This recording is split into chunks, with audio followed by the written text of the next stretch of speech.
Ruth 1. And it came to pass in the days when the judges ruled, that there was a famine in the land, v. 1. These words indicate the specific circumstances of the scene. We are in the days of the judges in the land of Israel. But there is a famine. This is a period when God's providential ways are operating in judgment on his people. And a certain man went from Bethlehem, Judah, to sojourn in the country of Moab, he, and his wife, and his 2 sons. Bethlehem, the city which would become the Messiah's earthly birthplace, Micah 5 verse 2, and which would have the privilege of seeing the brightness of Israel's long-expected star at the moment of its first appearance, saw only man's poverty and absolute destitution during the days of Naomi. The hand that had supported the people was now withdrawn and the people had nothing. This truth, thoroughly developed in the book of Judges, is merely noted in the book of Ruth, but with certain important facts added in verses 2 to 5. During these days of ruin and under God's disciplinary ways, Elimelech, whose characteristic name means, God the King, leaves his country together with Naomi, whose name signifies, my pleasantness, and his children. Under divine government they seek refuge among the Gentiles. In the midst of this desolation, Naomi is still, in spite of all, united with her husband and her children. Her name has not changed and she still bears it in spite of the ruin. But Elimelech, God the King, dies, and Naomi is left a widow. Through their connection with the idolatrous nation of Moab, her sons profane themselves and likewise die. To all appearances the stock of Elimelech is extinguished without hope of posterity, and, my pleasantness, in mourning and henceforth barren, is plunged into bitterness. And she arose, she and her daughters-in-law, and returned from the fields of Moab, for she had heard in the fields of Moab how that Jehovah had visited his people to give them bread.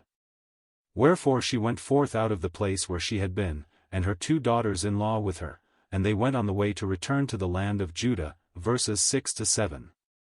On hearing the news that the Lord had shown grace to his people, Naomi rose up and set out to return to her own land.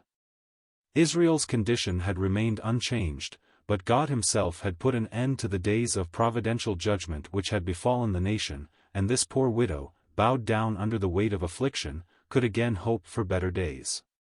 As we have said, grace is the first and dominant note of Ruth.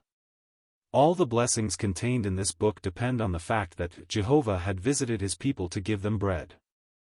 The Old Testament uses this well-known expression to characterize the benefits that will be brought to Israel by the Messiah.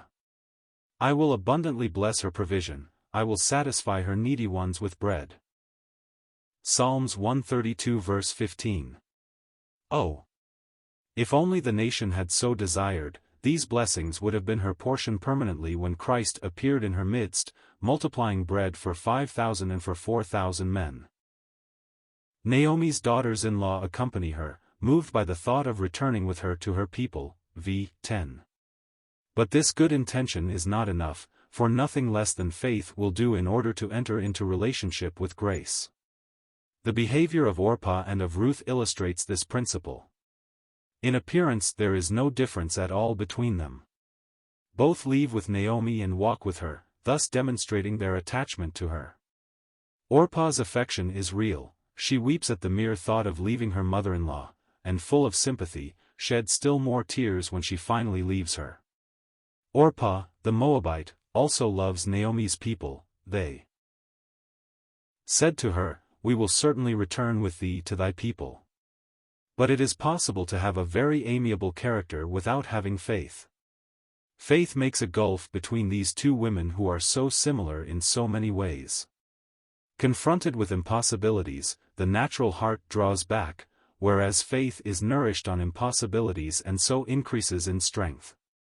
Orpah gives up a path which has no outcome. What could Naomi offer her? She was ruined, stricken by God, and filled with bitterness. Did she yet have sons in her womb to give as husbands to her daughters-in-law?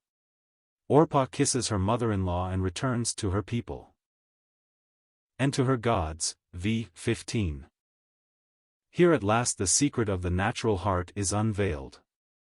The natural heart may attach itself to God's people without actually belonging to this people.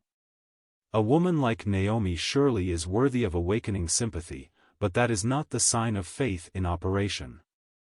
In the first place, faith separates us from idols, causes us to give up our gods, and turns us to the true God. This was the Thessalonians' first step in the path of faith, 2 Thessalonians 1 verse 9.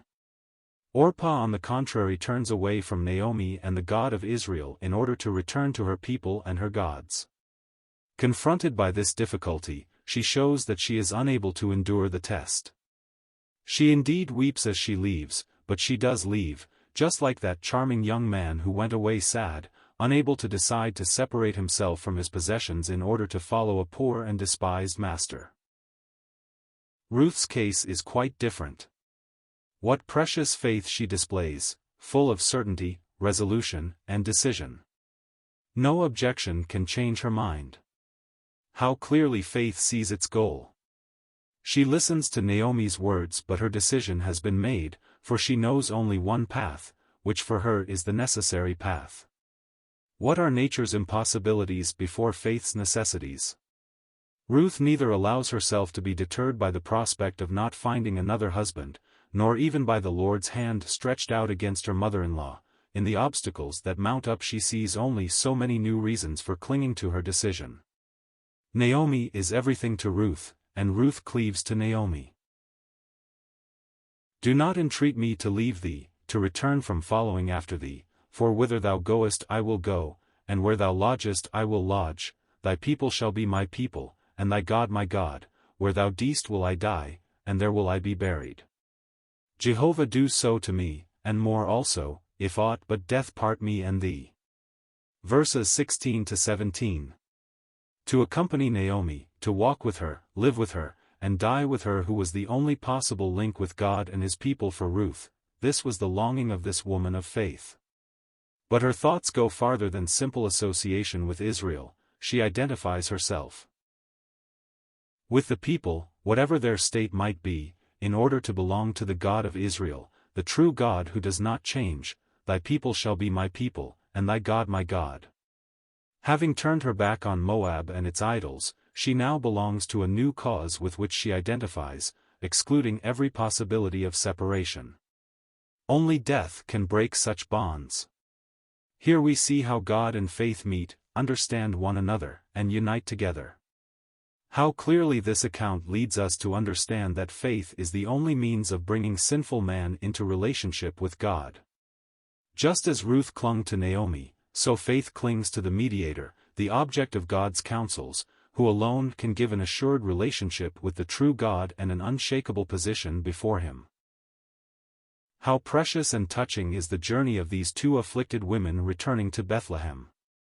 Naomi had gone out rich and full, and she was returning poor and empty. Was there any desolation to be compared with hers? Deprived of her husband and her 2 sons, too old again to belong to a husband, with no human hope of an heir, Naomi was a true picture of Israel. For her everything on the side of nature and the law was ended. Moreover, the hand of the Lord was stretched out against her, and the Almighty himself, who it seemed ought to have been the support of her faith, filled her with bitterness under the weight of his chastening. She had exchanged her name, My Pleasantness, for that of Amara, meaning bitterness, because Jehovah's hand had gone out against her and the Almighty had dealt very bitterly with her. Her companion Ruth, likewise a widow and without children, but who had never yet borne children, and who was moreover a foreigner, the daughter of a cursed people, had not known Israel's past blessings and had no right to their promises. So these two went together, the one fully recognizing her condition and the hand that was weighing down upon her, and the other having no connection with God other than her faith and Naomi. Their path is strewn with difficulties, but they see a shining star guiding them. Grace has dawned. God had visited his people to give them bread.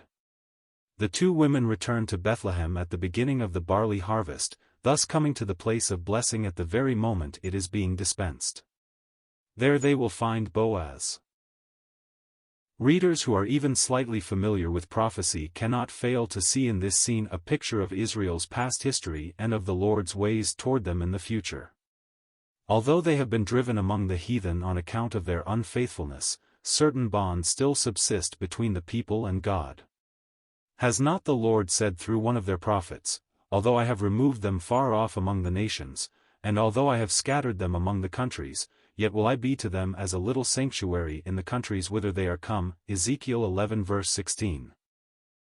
But their Elimelech is dead, the only head of the family of Israel, Christ the Messiah, has been cut off, and so the nation has become like a widow deprived of children and barren in the midst of the Gentiles. But when she acknowledges and accepts God's judgment upon her and drinks this cup of bitterness in humiliation, then the dawn of a new day will arise for this poor people. God's ancient Israel, in their ripe old age the object of God's ways in foreign lands, in its bitterness of soul sets out once again to find the blessings of grace. With ancient Israel a new Israel rises up, a Lo-Ammi who was not his people, but who, springing as it were from Ruth, return as a poor remnant from the fields of Moab in order to become the people of God. They are presented to us under the figure of a foreigner because on the basis of the law they have no right to the promises, and because new principles of grace and faith, bring them into relationship with the Lord. On this basis God will recognize them as his people and give them a place of high honor, associating them with the glory of David and of the Messiah. A refreshing fountain has sprung up out of fruitless ground, a fountain which, however, sprang up only at that moment when all human hope was lost. This fountain becomes a stream, a deep, wide river, the river of divine grace carrying Israel to the ocean of messianic and millennial blessings.